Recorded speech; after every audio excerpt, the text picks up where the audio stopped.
All right, what's up, y'all? It's Trey of the Dawn of Entertainment, back with Brandon Ogden, the Consigliere, for another Unfiltered Cinematics. This time, we went to go see Ford versus Ferrari, Matt Damon, Christian Bale. It was a James Mangold movie. So we felt like we had to do it in the car. It felt like that's where it has to be. Yeah, hit the shifts and the gears. So we have a lot to say about this movie. This is going to be like the first movie in our year-end movie blitz. I feel like we're probably going to see close to like 15 movies now, whether we do all of them Unfiltered Cinematic style. That's left to be determined. But we're going to see a lot of movies. I'm excited. So this was kind of the first one after The Irishman.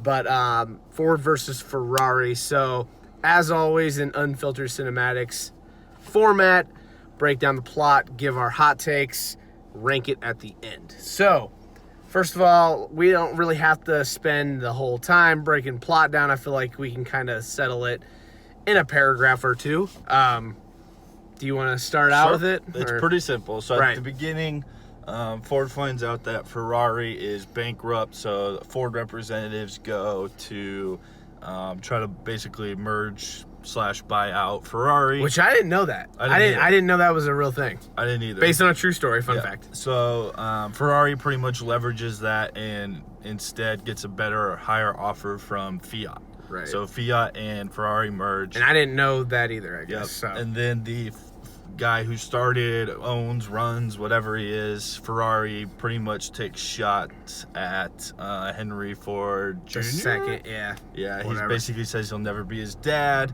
calls him a rat, called him fat, among other things. So that inspires the Ford team to build the sports car to beat them at Le Mans, which is a 24-hour race.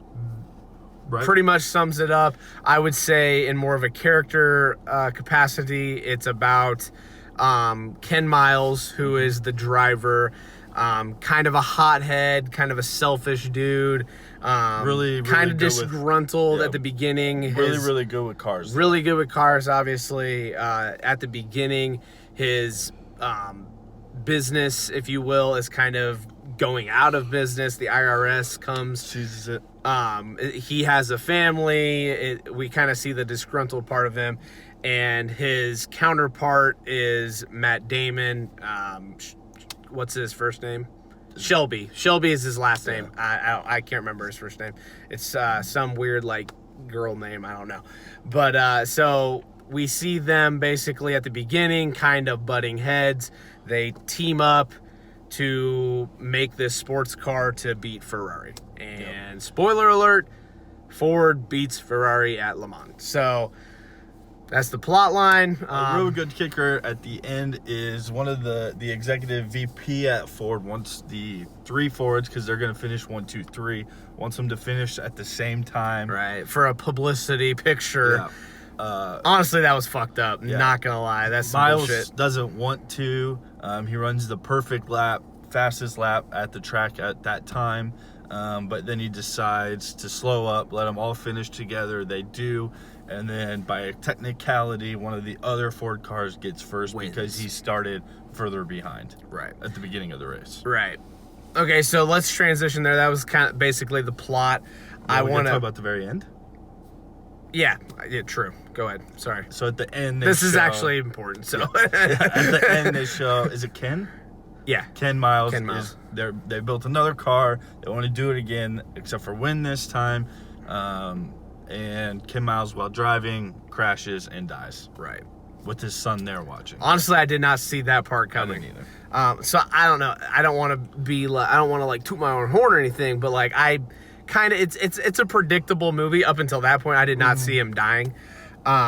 So yeah, that's the plot. Let's go into some our takes basically. So like I said, I guess it was kind of predictable.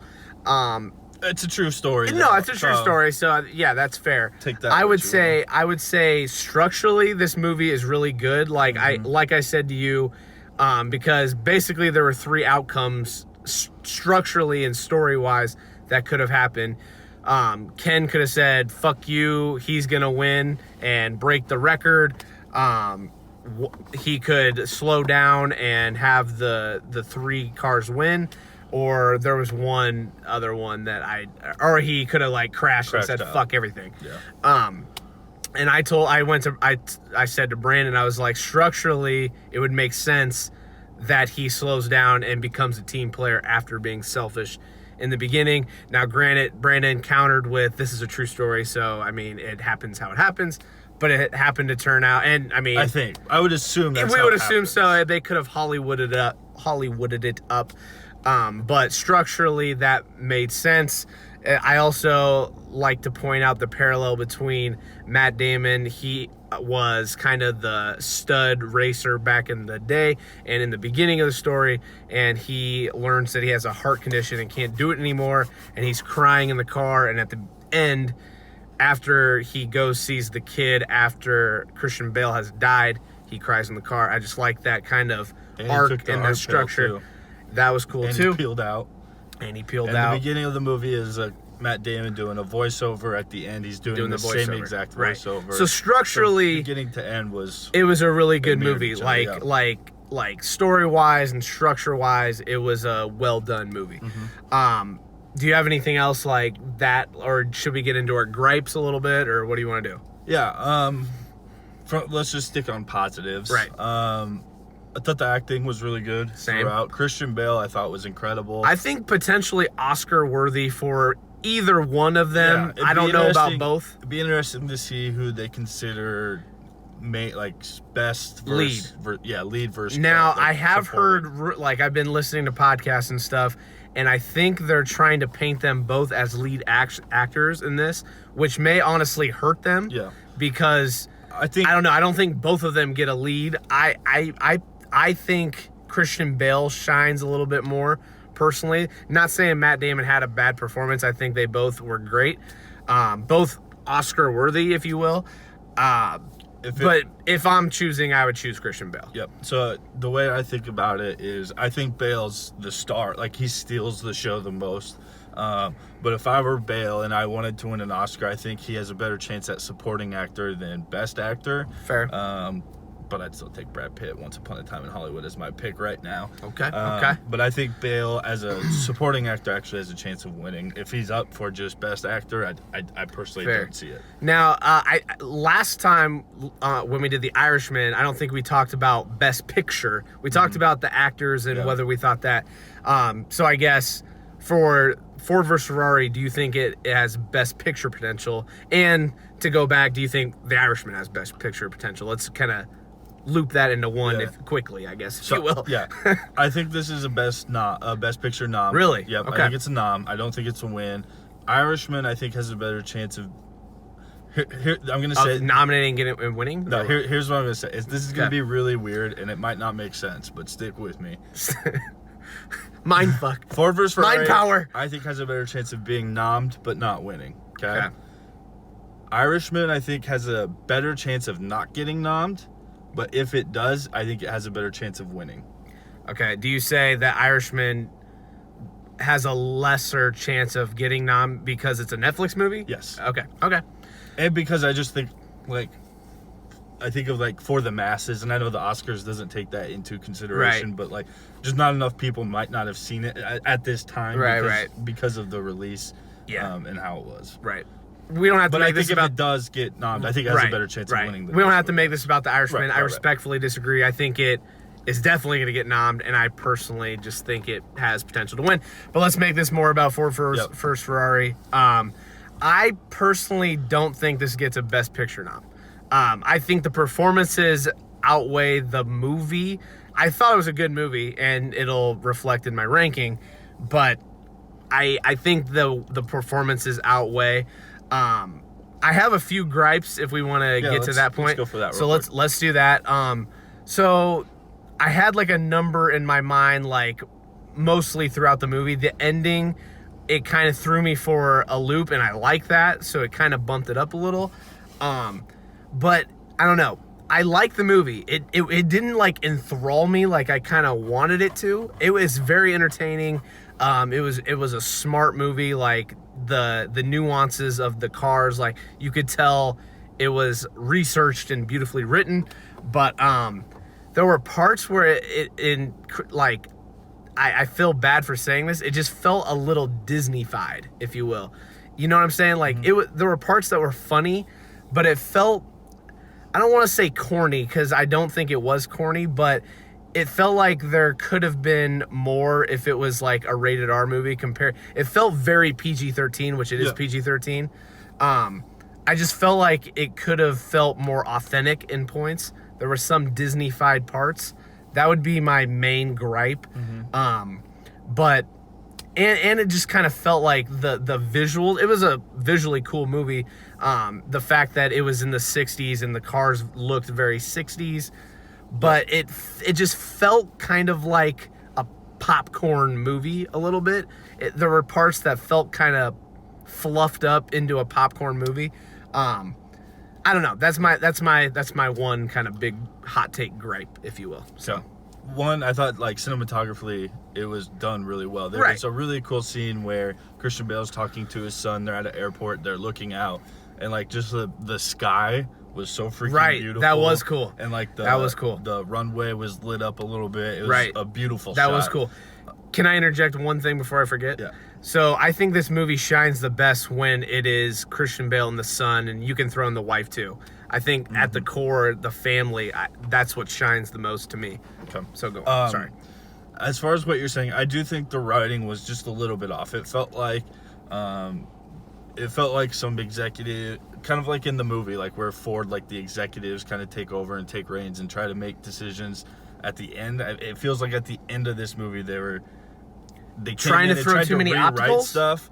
Okay. And just some stuff just didn't land. It wasn't as kind of rough and like ragged as it should have been. Yeah. Racing is like a very edgy, like underground, like ragged. Right. Kind it of felt like they sport. could have used some more grit. Am I right? Yes. Like some darkness. That's what I'm looking for. Exactly. They should have had a little more grit. Exactly. I honestly thought the cool stuff, the car stuff was pretty cool. I wish they would have taken more time to show them like coming up with the plan, kind of building the car a little bit more. Right. Because they really only showed like the tweaks they made to like the existing car. Right. But that car was different than what they had previously had. So like I wish they would have taken some more of that. And then I wish and I know they're going off a true story, but like it really wasn't Ford versus Ferrari except for like when Mr. Ferrari says that, and then like when they're actually racing at the end. Right.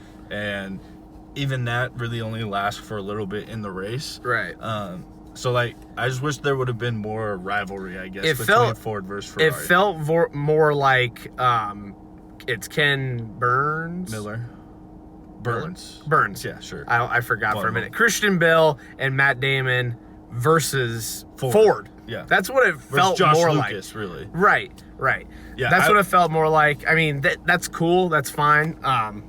Yeah, but that's a fair flaw. I wish we could have had one really good blow up between Christian Bale, Matt Damon versus the Suits, because there was times where like it definitely should have blown up, and they definitely kept it very like PG-13. PG-13. Yeah, so and one good blow up could have really helped this. And Matt Damon kind of went toe to toe with them a little bit, but I know what I feel what you're saying for sure.